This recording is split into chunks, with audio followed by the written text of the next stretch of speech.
May you find happiness and peace, and may your home stand the test of time. Hello guys, welcome back to my channel. My name is Mary. Today I'll be reacting to another video from Charlie Kirk. Today's video is titled Charlie Kirk and Vivek crushed the wall on voting you never knew was happening. So without further ado, let's get started. Hello. I have a disagreement with you guys. I believe that the Electoral College is unjust and should be abolished. And Okay, Mr. so Ramaswamy, I believe, since you ran for president, I would like to hear from you first. Sure. So I think this is a common, I know this is near and dear to Charlie's heart. Okay. Let's start with that. Well, I think that is a great question to ask, Charlie. I like that. Let's start with that so make sure I'm responding to the question. What is the definition of justice? Okay, so we talk a lot about like DEI programs and that sort of thing, and people being, unjustly put into these like positions. I believe that the Electoral College is DEI for the Republican Party, where Hillary Clinton won the popular vote, but lost the presidency because of the Electoral College, because it empowers rural states more by giving them the electoral votes. Do you believe that the Senate is unjust? I believe the Senate needs to exist. Okay, so because that's the whole principle, is that we don't just live in a direct democracy, we live in a constitutional republic, and that means a few things. First is it means that we are really a union of states. We're not just a random assemblage of geographic land masses called states that we call a union. That means something where part of it is direct representative democracy, but part of it is also making sure that states actually have a relative say in the process. That's how you get the Senate versus the House to balance it out. Same thing with respect to the history of the Electoral College. This is about making sure that we're being thoughtful about the step of who's actually the U.S. president while channeling the democratic will through the manner enshrined in our Constitution. And here's the biggest difference between a republic and a democracy.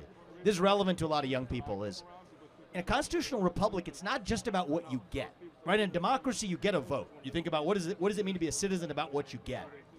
In a constitutional republic, it's also about what you give. It's about your civic duty to your country. And I think that part of what our founding fathers envisioned is we had voters who actually knew something about their country. You know, every legal immigrant who comes to this country has to pass a civics test before they can vote. Well, frankly, the sad truth is most voters would fail that if they took it today. That would make our founding fathers roll over in their graves. And so I think that we got to get beyond this idea that we're some kind of direct democracy.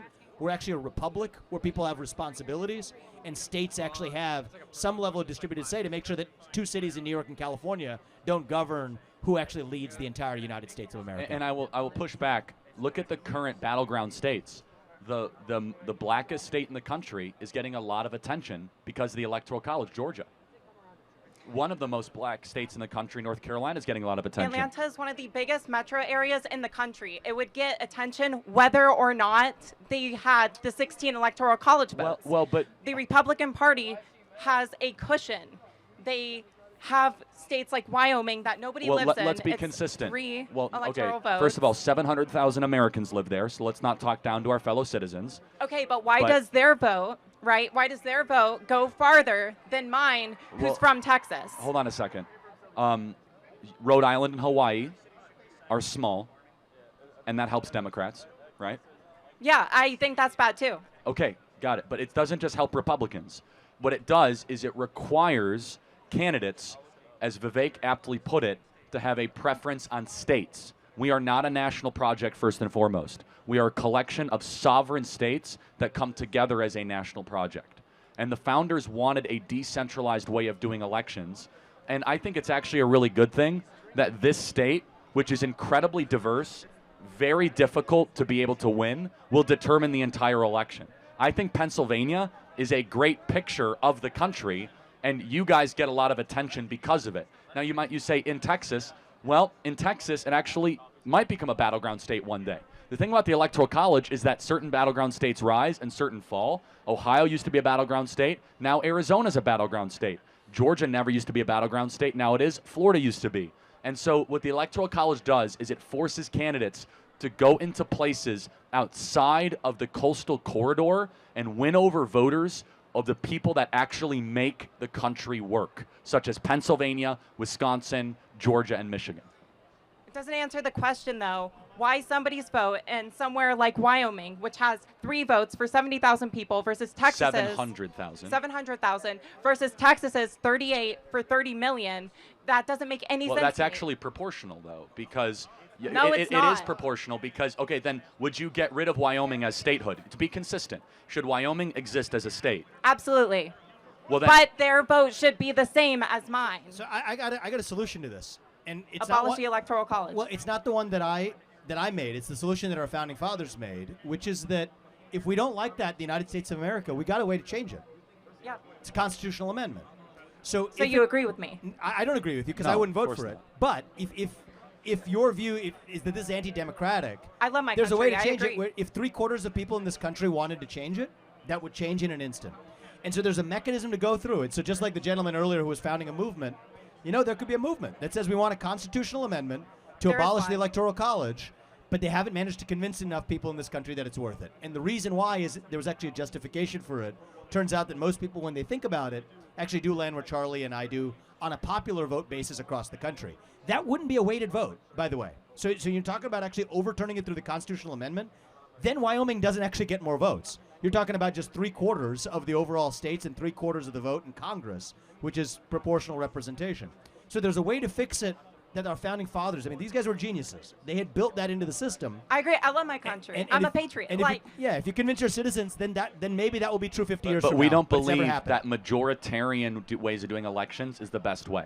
We think Why that, not? Well, because we're not an up or down majoritarian democracy. We're a decentralized country of states first. And I'll keep on saying that sovereign states matter. That's what makes us different than France and Germany and Belgium and the United Kingdom, is that we're a bottom-up form of government, not a top-down form of Germany government. also has strong state governments. Not as much, actually. During COVID, when edicts were done in Germany, it was straight from the centralized government. No, it's like they did not have provinces. Like Bavaria did not have a different COVID policy than, Berlin. They didn't have, in America, COVID was a great example of why we have decentralized states. States were able to make different decisions. California lost their mind. I don't disagree with you on this. No, of I course. love our country. No. What I'm saying is, you haven't addressed why somebody in Wyoming should matter more on the Well, but- Electoral College basis than me in Texas. It makes no sense. I reject the framing. One person, one vote. No, that's not it's never been that way, though. Not in presidential elections. Oh, okay. No, it's not. One person, one vote is a majoritarian democracy. Okay. Instead, it's the states get appropriated. But you haven't told me why that's better. You've told me that it is the way it is. I'm attempting to. As I said, we're a bottom-up government, not a top-down government. It decentralizes power. It also requires leaders, as I've said, to hear the needs, wants, and concerns. We're not going to agree here, and that's fine. So I'll give you an image. Unfortunately, I can't show you the image like right now, but you can look it up. All right. Somebody made this image of what the electoral map could look like if the Electoral College was abolished. You would have 2 blue dots, one around New York and one around the west coast of California. The entire rest of the map of the United States of America. I'm from Texas. I can assure would be you there red. would be several blue dots but, there. But I'm saying that in theory you could have an election where it would just be those 2 blue blots and the rest of the entire map is red, and you would still have an outcome where you would have a blue president in the United States. Yes. And it could be in Land reverse doesn't too. vote. And so the answer is that would feel unjust for a lot of those other states that deserve to actually be respected as states in the union. We have the Senate and the House for the same reason that we have the Electoral College. We need to balance the way in which those sovereign states are still a part of the union. I know you may not find that persuasive. That's the reason. But if you convince other people across the country, you'd be able to overturn it in a constitutional amendment. It's just that hasn't happened in the first 240 years of our constitutional founding. Thank you very much. I'd like to ask you, how do you feel about replacing the Electoral College with ranked choice voting? I'm not a fan of ranked choice voting at all. Yeah. Do you want to explain what ranked choice voting is, or? Yeah. So okay. So like RFK, for example, he dropped out of the race. I thought he was a pretty good candidate. He had a lot of good policies, but under the 2-party system that we have, he is suppressed, and I think the Electoral College has a lot of flaws. Territories, they can't vote. Conservatives in big blue cities, big blue states, are suppressed. They're ignored because of the winner-takes-all system, and the distortion of the votes. Like Wyoming is 4 times the voting power of California. I think there's a lot of flaws, and ranked choice voting would make our votes more specified. Got it. So first, you were RFK fan. Are you voting for Trump now? I don't want to say, Okay. but I'll put you down as a probably. Yeah, okay, right? Put him down as a probably, right? All right. But no, you're talking about two different things. The Electoral College is different than ranked choice. Ranked choice voting is a way of saying that basically the first loser ends up advancing as the candidate, right? So are you in favor of a popular vote for president, or? I thought the ranked choice voting meant like you go to vote your favorite candidate's number one. Correct. Yeah. Your second. So like, I think that's good because people could like give their overall thoughts, and people will be Right. more like researched about their. Yeah, I opinions. mean, where we've seen ranked choice voting employed is usually by liberals and Democrats in very, very red states, and they end up basically eliminating the Republican Party. That's a little bit more nuanced, but as far as the Electoral College goes, I love the fact that Wisconsin is now one of the most important states in this election, and that Wisconsin values and Wisconsin voters are going to have to be heard by both candidates, and that it's not just a race in Los Angeles and New York City. Now, understand, yes, Wyoming has a lot of power, but so does Rhode Island and Hawaii, which are two blue states that are not as big, right? Yes. So the beauty of the Electoral College is that it recognizes that America's system is different than Europe. It's different than most of the world. We are states first, and then we are a national project, and therefore the states need to have some form of representation in how we tabulate our votes. And the brilliance of the Electoral College is that we're going to try to turn it up, guys. I'll try to really enunciate, okay? The beauty of the Electoral College is that the swing states, think of how diverse these states are. Nevada, Arizona, Georgia, North Carolina, Pennsylvania, Michigan, Wisconsin. If it was a pure popular vote, which I know you're not advocating for, it would all be about Seattle, Chicago, San Francisco, LA, New York. But the top like 10 cities is like around 10% of the total population. That would not be nearly enough to win the election. Even the top 50 cities wouldn't get you close enough to win the election. Well, so yes and no. I mean, the population of the metroplex areas are more than half of the American population. So you're right. Anyone from Chicago? I'm from Chicago. I'm sure we got a lot of Chicagoans here, right?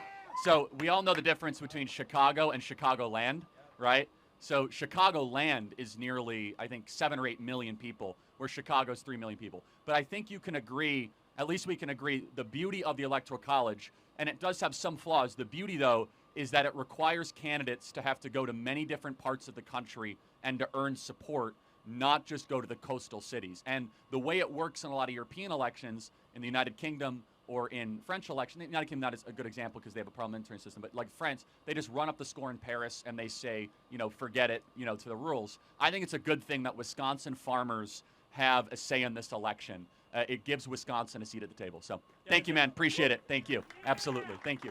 Okay, so if I get this correctly, the way Americans run their votes is from down up.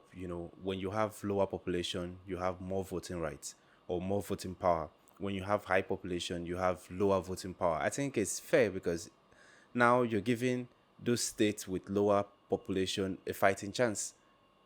And I think that is a good way to go about it. Even if, we all not agree. Just like I stay in the capital of Ghana, and let's say, for instance, we are voting and I'm not, or the people in the capital city of Ghana don't have, enough voting rights. I feel like people will feel like it's unjust because they feel like, yes, we are all one, we are all human. So we all need to be given equal rights. If I have one vote, the next person need to have one vote. But I think that is a system that was built in America, and it has been there even before so many of these kids were born.